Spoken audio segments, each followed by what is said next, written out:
Hello everyone, मैं हूं Saif sir और आप देख रहे हैं आपका अपना यूट्यूब चैनल एलाइटियंस।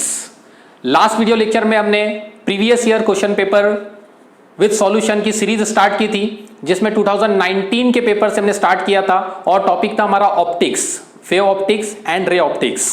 ओके, तो नेक्स्ट क्वेश्चन हम सॉल्व करते हैं। अभी तक जिन लोगों ने पिछला लेक्चर या पिछला वीडियो नहीं देखा होगा तो वो लिंक में जाकर वो वीडियो देख सकते हैं, या फिर सर्च में जाकर ऑप्टिक्स बाय सैफ सर डालकर वो वीडियो को सर्च करके देख सकते हैं। चलिए नेक्स्ट क्वेश्चन लेते हैं। ये क्वेश्चन भी 2019 में पूछा गया था। The internal reflection when the angle of incidence is equal to the critical angle for the pair of media in contact, what will be the angle of refraction. सबसे पहले हमारी नजर जाना चाहिए क्या पूछा, what will be the angle of refraction. Angle of refraction क्या होगा, सबसे पहले हमारी नजर जाना चाहिए कि उसने क्या पूछा, और उसी के साथ हमारी नजर जाना चाहिए कि ऑप्शन क्या है। ऑप्शन के हिसाब से हमको आंसर निकालने होते हैं। एंगल ऑफ रिफ्रैक्शन पूछा, इसका मतलब डिग्री में पूछा है या फिर equal to angle of incidence. चलिए देखते हैं इसके किस टॉपिक पर पूछा उसने, इंटरनल रिफ्लेक्शन।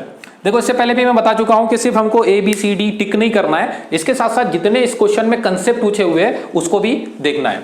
अब इंटरनल रिफ्लेक्शन क्या होता है या टोटल इंटरनल रिफ्लेक्शन क्या होता है वो भी देख लेंगे, क्रिटिकल एंगल क्या होता है वो भी देखेंगे। चलो, ये टॉपिक आता है रिफ्रैक्शन से। रिफ्रैक्शन क्या होता है वो बता देता हूं। ये मीडियम हुआ, ये रेयरर मीडियम है, ये डेंसर मीडियम है। Rarer medium to denser medium, ठीक है। रेयरर मीडियम से डेंसर मीडियम में जब लाइट रे जाती है तो क्या होता है कि जब यहां से ये रिफ्रैक्ट होंगी तो ये किधर बेंड होंगी, नॉर्मल की तरफ बेंड होंगी। इसको ऐसा जाना चाहिए था, लेकिन वो किधर जाएंगी, थोड़ी बेंड हो जाएंगी नॉर्मल की तरफ। ओके, लेकिन यहां पर क्या हो रहा है, टोटल इंटरनल रिफ्लेक्शन में क्या होता है कि जो इंसिडेंट रे है, ये इंसिडेंट रे हुई और ये रिफ्रैक्टेड रे हुई। लेकिन टोटल इंटरनल रिफ्लेक्शन में जो इंसिडेंट रे है वो, मैं इंसिडेंट इस मीडियम को थोड़ा सा बड़ा बना देता हूं, ये टोटल चीजें समझ लेंगे इसमें। ये नॉर्मल हुआ, अब ये रेयरर मीडियम, ये डेंसर मीडियम। पहले रे, इंसिडेंट रे कहां से किधर जा रही थी, rarer medium to denser medium जा रही थी। अब क्या होगा, rarer medium, denser medium to rarer medium की तरफ हम इसको पहुंचाएंगे। ये इंसिडेंट रे हुई, तो यहां क्या बनेगा, एंगल ऑफ इंसिडेंट। ध्यान में रखना, एंगल ऑफ इंसिडेंट। अब जब rarer medium to denser medium अगर रे जाएंगी तो वो नॉर्मल की तरफ बेंड होंगी, टूवर्ड्स द नॉर्मल। लेकिन जब incident ray denser medium to rarer medium जाएंगी तो वो अवे फ्रॉम दी नॉर्मल जाएंगी, मतलब इधर बेंड होने के बजाय अवे फ्रॉम दी नॉर्मल। तो ये इसको ऐसा जाना चाहिए था तो वो थोड़ा सा बेंड हो जाएंगी ऐसे। ओके, बेंड हो गई, ये एंगल ऑफ रिफ्रैक्शन बना। ओके, चलो फिर उसके बाद क्या पूछा उसने, उस पर हम जाते जाएंगे। ये सारी चीजें समझने के बाद में फट से तुम आंसर दे दोगे। फिर उसके बाद क्या कर रहे हैं हम, एंगल ऑफ इंसिडेंट को थोड़ा सा बढ़ा रहे हैं। एंगल ऑफ इंसिडेंट को मैंने इतना था, ऐसे था, अब ऐसे बढ़ाते जा रहा हूं, बढ़ाते जा रहा हूं, बढ़ाते जा रहा हूं। कब तक बढ़ाना है, ये मैंने और बढ़ा दिया थोड़ा एंगल ऑफ इंसिडेंट, तो ये थोड़ी और झुक गई, मतलब टूवर्ड्स जाने के बजाय अवे फ्रॉम हो गई। फिर और इसका एंगल ऑफ इंसिडेंट बढ़ाता जा रहा हूं, इतना बढ़ा दिया, झुकते, मतलब ये बढ़ता जा रहा है तो ये भी दूर दूर जाते जा रही है। कब तक, जब ये इसके ऊपर आ जाएंगी। देखो क्या पूछा, इंटरनल रिफ्लेक्शन में angle of incident is equal to angle of incident, जब एंगल ऑफ इंसिडेंट किसके इक्वल हो गया है, to the critical angle, critical angle के, तो एंगल ऑफ रिफ्रैक्शन क्या बनेगा, एंगल ऑफ रिफ्रैक्शन बनेगा 90 डिग्री। मतलब जब एंगल ऑफ रिफ्रैक्शन 90 डिग्री हो जाएगा तो एंगल ऑफ इंसिडेंट और एंगल ऑफ क्रिटिकल एंगल दोनों इक्वल हो जाएंगे, या vice versa. Angle of incident और एंगल ऑफ क्रिटिकल एंगल जब इक्वल होते हैं तो एंगल ऑफ रिफ्रैक्शन कितना हो जाता है, 90 डिग्री।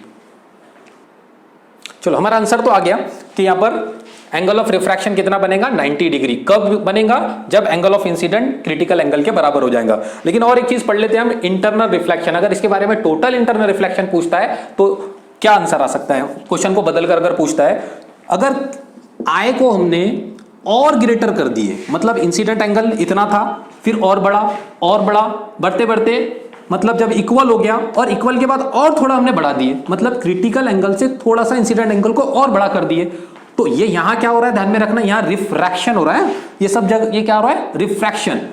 तो ये रे कहां जाएगी, अभी रे झुकते झुकते झुकते यहां तक आ गई, है ना, मीडिया पर आ गई, मीडिया इन कॉन्टेक्ट, इसके कॉन्टेक्ट में आ गई, मीडियम के कॉन्टेक्ट में आ गई है।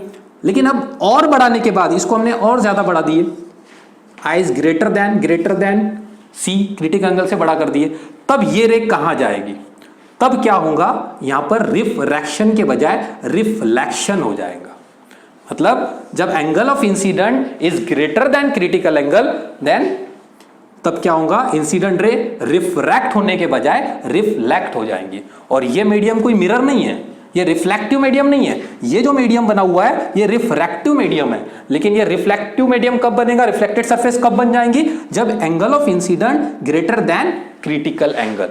ओके, तो इसी को बोलते हैं हम total internal reflection, total internal reflection.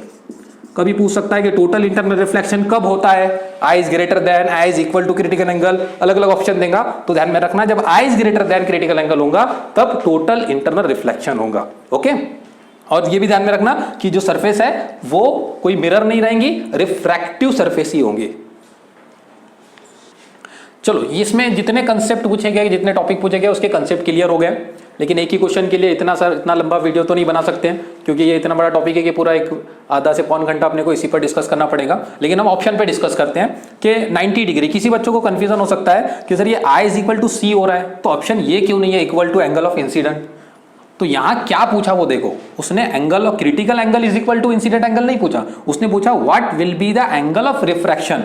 मतलब ये एंगल ऑफ रिफ्रैक्शन जो है वो कितना होगा, एंगल ऑफ रिफ्रैक्शन कितना होगा, 90 डिग्री होगा, एंगल ऑफ रिफ्रैक्शन 90 डिग्री होगा। ये क्या है, equal to angle of incident, मतलब रिफ्रैक्शन एंगल इंसिडेंट एंगल के इक्वल नहीं हो रहा है। कौन इक्वल हो रहा है, ध्यान में रखना, angle of incident critical angle के इक्वल होगा। कब, जब angle of refraction incident angle के लिए 90 डिग्री का हो जाएगा, ये 90 डिग्री झुकेगा तभी जाकर क्रिटिकल एंगल बनेगा, और वो रहेगा आई इज इक्वल टू सी। तो यहाँ कंफ्यूजन हो सकता है कि कोई बच्चे गड़बड़ में equal to angle of incident कर देते। तो एंगल ऑफ इंसिडेंट कौन किसके इक्वल है, क्रिटिकल के है, रिफ्रैक्शन के नहीं है। रिफ्रैक्शन एंगल कितना हो रहा है, 90 डिग्री हो रहा है। Okay, clear. नेक्स्ट क्वेश्चन भी 2019 के नीट के पेपर से है। इन डबल स्लिट एक्सपेरिमेंट, अब इतना बड़ा क्वेश्चन है ना, इतनी बड़ी स्टोरी पढ़ने की जरूरत नहीं है। सबसे पहले नजर जाना हमारी एक तो ऑप्शन पर और दूसरा लास्ट लाइन पर। लास्ट लाइन में क्या पूछा, what will B angular width, मतलब एंगुलर विड्थ थीटा निकालना है। किसका थीटा निकालना है, द फर्स्ट मिनिमा का। कंडीशन दिया, if the entire experiment apparatus is emerge in water, मतलब एयर से उठाया और वाटर में डाल दिए पूरे एक्सपेरिमेंट को। और किस चीज का एक्सपेरिमेंट कर रहे हैं हम, डबल स्लिट एक्सपेरिमेंट, मतलब Young's double slit experiment, YDSE। Okay, YDSE तो पूरा पता ही होगा, शॉर्ट में बता देता हूं कि यहां पर यंग्स ने एक एक्सपेरिमेंट किया था। यहां एक सोर्स ऑफ लाइट है, यहां S1 और S2 दो स्लाइड थी, इसमें से जब लाइट पास हो रही है तो इस फॉर्म में होगी। यहां पर क्या हो रहा है, एक स्क्रीन रखी हुई है और स्क्रीन पर हमको क्या दिख रहा है, फर्स्ट मिनिमा मिल रहा है। तो first minima on screen placed, और वो कहां रखी हुई है, 1 मीटर अवे, मतलब ए की वैल्यू कितनी दिया, 1 metre away, was found to be 0.2 degree, मतलब थीटा दिया। यहां पर थीटा ही फाइंड करना है, थीटा ही दिया, मतलब वो क्या थीटा है और ये क्या थीटा है वो भी देखते हैं हम, फर्स्ट मिनिमा। ओके, चलो इसके लिए क्या यूज करेंगे हम, एंगुलर विड्थ के लिए फॉर्मूला, पहले एंगुलर विड्थ। और एग्जाम में इतना डिटेल में लिखने की जरूरत नहीं है, मैं एक्सप्लेनेशन के लिए, नोट्स के लिए लिखा रहा हूं तुम लोगों को। इसको बोलते हैं YDSE, okay, Young's double slit experiment. Angular width for first minima, किसके लिए पूछा देख लो, फॉर फर्स्ट मिनिमा क्या फार्मूला होगा, theta is equal to lambda upon a. Okay, theta is equal to angular width का formula wavelength upon a. Okay, but एक के लिए क्या हो जाएगा, for theta is directly proportional to lambda. ये किस चीज के लिए हो रहा है, for a given value of A, for a given value of A. Okay, और ये भी पता है हमको कि जब दो फिजिकल क्वांटिटी डायरेक्टली प्रोपोर्शन में होती है तो उसका रेशो क्या लिखेंगे, थीटा 1 अपॉन थीटा 2। तो यहां थीटा 2 कौन है, वाटर में, और यही फाइंड करना है angular width. Of the first minima, और उसको सबको कहाँ उठाकर कहाँ डाल दिया हमने, इमर्स्ड इन वाटर, तो वाटर में फाइंड करना है। और यहाँ पर λ1 अपॉन λ2, तो λ2 क्या होगा, water, wavelength in water. Okay, given values क्या है, वाटर में रिफ्रैक्टिव इंडेक्स दिया, लेकिन या तो हम वेवलेंथ का फार्मूला लिख रहे हैं, तो यहाँ साइड में बता देता हूं कि we know that refractive index is equal to lambda upon lambda, मतलब first medium to second medium, और सेकंड मीडियम क्या हमारे पास में, वाटर, तो लैम्बडा को इधर लेकर जाओ, lambda in water is equal to क्या बना, म्यू। ओके, ये वाला फॉर्मूला हम यहाँ पर पुट करेंगे। देखो कुछ क्वेश्चन होते हैं, मैंने बताया था, आप बोलेंगे सर आपने बहुत बड़ी बड़ी बातें किए थे कि 45 क्वेश्चन में से 25 क्वेश्चन वेरी इजी होते हैं, तो वेरी इजी वाले क्वेश्चन कौन से, ये भी वेरी इजी में ही आता है। लेकिन प्रॉब्लम क्या जाता है कि हमको इतना बड़ा क्वेश्चन दिखता है, हमको लगता है कि क्वेश्चन बड़ा है तो सॉल्यूशन भी बड़ा होगा। कुछ क्वेश्चन ऐसे होते हैं जिसके अंदर डबल फार्मूले यूज करने होते हैं, तो इसके अंदर भी बहुत ज्यादा फार्मूले यूज नहीं करने, हमको 2 ही फार्मूले यूज करने हैं। ओके, तो लैम्बडा और एकदम ईजी फार्मूले, चलो वैल्यू पुट कर दें, थीटा अपॉन थीटा, और लैम्बडा एज इट इज रहा, लैम्बडा इन वाटर, इसकी वैल्यू पुट की हमने यू। ओके, लैम्बडा से लैम्बडा गया, क्या बचा, 1 बाय म्यू, 1 बाय म्यू ऊपर जाकर क्या होगा, म्यू बाय 1, मतलब क्या बचा, सिर्फ म्यू, तो थीटा अपॉन थीटा डब्ल्यू। चलो तीनों में से 2 की वैल्यू दी हुई है, किसकी, म्यू की वैल्यू दी हुई है, मतलब म्यू इन वाटर। ओके, और किसकी वैल्यू दी, थीटा की भी वैल्यू है 0.2 डिग्री, हमको फाइंड करना है थीटा इन वाटर, मतलब एंगुलर वेट इन वाटर। चलो थोड़ा सा मिटा देता हूं, इसको राइट डाउन कर लेना, क्वेश्चन अगर समझ में आ गया होगा, बस थोड़ी सी जगह लगेंगी। और यस, यहां से इधर देखना है, इसको मैंने उधर लेकर चला गया, म्यू इसकी जगह पर आ गया, मतलब theta upon mu in water is equal to theta W. हमको फाइंड करना है थीटा डब्ल्यू, इसको लेफ्ट साइड में रहने दिए, इसकी वैल्यू पुट किए, थीटा कितना है 0.2 डिग्री, 0.2, और म्यू कितना है 4/3। बस हो गया क्वेश्चन सॉल्व। 3 को इधर लेकर जाओ, इसके मल्टीप्लाई में जाएगा 0.6 अपॉन 4, 4 से डिवाइड कर दो, आ गया आंसर, बोलो थीटा 4 से डिवाइड करो, 4 1 जा 4, 4 5 जा 20, 0.15, yes, C is the correct answer. Okay, 2019 में 2 पेपर हुए थे नीट के, एक ऑल इंडिया सभी स्टेट के लिए हुआ था, और उड़ीसा के लिए एक अलग से पेपर हुआ था, वो थोड़ा लेट हो गया था, तो उड़ीसा में अलग से पेपर हुआ था, तो हम उस वक्त का भी पेपर निकालेंगे, वो भी नेशनल लेवल का ही पेपर, नीट का ही पेपर हुआ था। तो नीट 2019 उड़ीसा में, मतलब ये उड़ीसा के लिए नहीं है, अपने ऑल इंडिया के लिए क्वेश्चन है। तो उड़ीसा नीट 2019 में क्या पूछा था, डायरेक्ट आते हैं हम, the power of 1 part will be. देखो हमको इसकी भी प्रैक्टिस करना है कि कम टाइम में ज्यादा क्वेश्चन अटेम्प्ट करते आना चाहिए, तो इतनी बड़ी बड़ी स्टोरी पढ़ने की जरूरत नहीं है।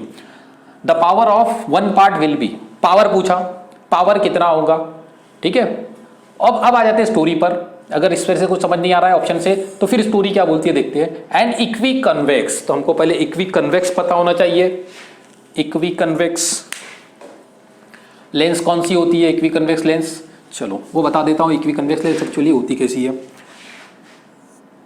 ये हो गई हमारी इक्वी कन्वेक्स लेंस। ओके, ये एक लेंस है, ये एक लेंस है, हमने दोनों को जोड़ दिए, इक्वी कन्वेक्स लेंस हो गई। हैज पावर P, इसका पावर कितना है, अभी पावर इसका P है। ओके, इसका पावर अभी दिया P। अब आगे स्टोरी में क्या बोलता है, इट इज अ कट, इसको कट करें हमने, कैसे कट करें वो इंपॉर्टेंट है, into 2 symmetrical halves. Symmetrical half मतलब कैसे कट किए इसको, इस तरह से ऐसे कट किए, तो इसके 2 टुकड़े हो गए। 2 टुकड़े कैसे हुए, ये ऐसे, एक टुकड़ा इधर गया और एक इधर ले लिए, ठीक है, 2 टुकड़े हो गए। By plane containing the principal axis, मतलब प्रिंसिपल एक्सिस से इसको कट किए, इसको अलग अलग तरीके से भी कट कर सकते हैं। द पावर ऑफ, तो उसका पावर क्या होगा, तो पावर देखने के लिए हमको क्या देखना पड़ेगा, फोकल लेंथ। पावर का फार्मूला पता है, पावर ऑफ लेंस क्या होता है, equal to 1 upon focal length, ये फार्मूला है। अगर इसका फोकल लेंथ चेंज होता है, मतलब इसमें से द पावर ऑफ 1 पार्ट, ये पार्ट या ये पार्ट, दोनों में से कोई एक पार्ट, इसका पावर क्या होगा। अगर इसका पावर P है, इक्वी कन्वेक्स लेंस लिख लेता हूं, equi convex lens equi convex lens होती है, इक्वी कॉन्केव लेंस होती है। ओके, पढ़े होंगे तुम लोगों ने। तो ये पूरी इक्वी कन्वेक्स लेंस का पावर अभी P है, इसको बीच में से कट कर दिए, इसको बीच में से कट कर दिए तो एक पार्ट का, ये इसको मैंने जोड़ दिया और इसमें से फॉर एग्जांपल थोड़ा ढक्कन ही ले लेते हैं, इसको मैंने कट कर दिया तो ये एक पार्ट का पावर क्या होगा? क्या पावर भी आधा हो जाएगा या 1/4 हो जाएगा या सेम रहेगा या 0 रहेगा? चलो देखते हैं।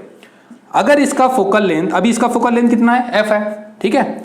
तो कट करने के बाद फोकल लेंथ, देखो फोकल लेंथ सेम रहेगा ऑब्वियसली। कट कैसे कर रहे हैं हम? ऐसे प्रिंसिपल एक्सिस से कट कर रहे हैं तो फोकल लेंथ में कोई चेंजेस नहीं आ रहा। इसका भी फोकल लेंथ f है, इसका भी फोकल लेंथ f है, मतलब f में चेंजेस नहीं हुआ। पहले इसका पहले फॉर्मूला क्या था? Power 1/f। कट करने के बाद भी क्या हो रहा है? इसका भी पावर 1/f, इसका भी पावर 1/f। मतलब एक पार्ट का कट करने के बाद भी एक पार्ट का या दोनों भी पार्ट का पावर क्या होगा? एज इट इज रहेगा, सेम रहेगा, मतलब P = 1/f ही रहेगा। यहां कंफ्यूजन कभी कभी ये हो सकता है, या क्वेश्चन बदल भी सकता है, the power of sum of two parts, मतलब दोनों का सम भी पूछ सकता है। तो सम करेंगे तो क्या होगा? P + P, 2P हो जाएगा, है ना। कभी हो सकता है कि फोकल लेंथ पूछे, क्वेश्चन कैसे भी बनकर आ सकता है। तो पहले हमको इसको कंसेप्ट को क्लियर करना है। पूछा क्या उसने? कौन सी इक्वी कन्वेक्स लेंस लिया, उसको बीच में से कट किया। अभी मैं थोड़ा सा क्वेश्चन को या स्टोरी को बदलता हूं, तो कमेंट बॉक्स में मैं थोड़ा सा आंसर बताना। इसका आंसर मैं अभी नहीं बताऊंगा, कमेंट बॉक्स में आंसर बताना है। नेक्स्ट लेक्चर में आपको इसका मैं आंसर बताऊंगा, ठीक है। कमेंट बॉक्स में बताना है। अभी मैंने इसको ऐसे कट किया और ऐसे ही रहने दिया। अगर मैं इसको, इसके एंड को कट करके, प्रिंसिपल एक्सिस से ही कट करके इसको अगर ऐसे रख देता हूं, एक टुकड़ा उठाया ऐसे रखा और एक टुकड़े को उठाया ऐसे रख दिया, ठीक है। ये टुकड़ा ऐसे रखा है, इसको उठाया और इसको पलटाकर ऐसे रख दिया। अभी ऐसा था तो पावर सेम है, तब इसका पावर क्या होगा? इस क्वेश्चन का आंसर मुझे कमेंट बॉक्स में बताना है। नेक्स्ट लेक्चर में इस पर हम डिस्कस करेंगे, ओके। ठीक है बच्चों, इस वीडियो को यहाँ पर एंड करते हैं। एक्चुअली अभी हम स्टार्टिंग में वीडियो के जो ड्यूरेशन है उसको कम लेंगे, छोटे छोटे वीडियो लेंगे ताकि आप देखने में बोर ना हो। धीरे धीरे सिर्फ आपका इंटरेस्ट बढ़ेगा तो फिर हम इस वीडियोस के लेक्चर्स के ड्यूरेशंस को भी बढ़ाएंगे और उसमें नंबर ऑफ क्वेश्चंस को भी बढ़ाते जाएंगे। एक वीडियो में ज़्यादा क्वेश्चन लेने की मैं कोशिश करूंगा, अभी कम क्वेश्चन ले रहा हूँ, फिर धीरे धीरे आपका इंटरेस्ट बढ़ता जाएगा तो वीडियो के ड्यूरेशन को भी हम बढ़ाते जाएंगे। अभी ऑप्टिक्स के बहुत सारे क्वेश्चंस अभी बाकी है। अभी 2019 के हमने क्वेश्चन लिए हैं, अब हम इसके बाद में 2018, 17 के भी क्वेश्चंस लेंगे। और कुछ क्वेश्चन अगर 2019 का कोई क्वेश्चन छूट जाता है, 18 का कोई क्वेश्चन मैं जानबूझकर छोड़ दूंगा कि जो बहुत ज़्यादा लेंदी क्वेश्चन है, जो बहुत ज़्यादा टफ क्वेश्चन है, तो तुम पहले ही डर ना जाए, वो जो तुम्हारा फिजिक्स का फोबिया है वापस से आ ना जाए, इसलिए मैं 1-2 क्वेश्चन बीच में के छोड़ता जाऊँगा। लेकिन उसको छोड़ना नहीं है, उसको फिर बाद में लास्ट में जब आपको पूरी प्रैक्टिस हो जाएंगी 25 क्वेश्चंस की और वो 15 क्वेश्चन की, तो जो 5 क्वेश्चन टफ क्वेश्चन है वो फिर हम लास्ट में लेंगे। क्वेश्चन हमको कुछ भी नहीं छोड़ना है। अगर आपको ऐसा लगता है कि कोई क्वेश्चन छूट रहा है, कोई क्वेश्चन पेपर में पूछा हुआ है और सर ने उसको छोड़ दिए, तो आप कमेंट बॉक्स में क्वेश्चन लिखकर डाल सकते हैं या फिर पेपर का सोर्स दे सकते हैं कि सर ये क्वेश्चन में से क्वेश्चन नंबर, ये पेपर में से क्वेश्चन नंबर छूट गया तो मुझे रेफरेंस दे देना, मैं उसको नेक्स्ट वीडियो में उसको बनाता रहूँगा, ओके। तो इस क्वेश्चन का आंसर कमेंट बॉक्स में बताना और कमेंट बॉक्स में बहुत सारी चीज़ें आपको जो लगती है कि क्या चीज़ अच्छी लग रही है, क्या चीज़ बुरी लग रही है, वो भी सजेस्ट करना। फिर नेक्स्ट वीडियो में मैं उसको इम्प्रूव करने की कोशिश करूँगा। आपको अगर ये वीडियो पसंद आता है तो लाइक करो, पसंद नहीं आता है तो डिसलाइक भी कर सकते हैं, ओके। चलिए फिर मिलते हैं नेक्स्ट वीडियो में।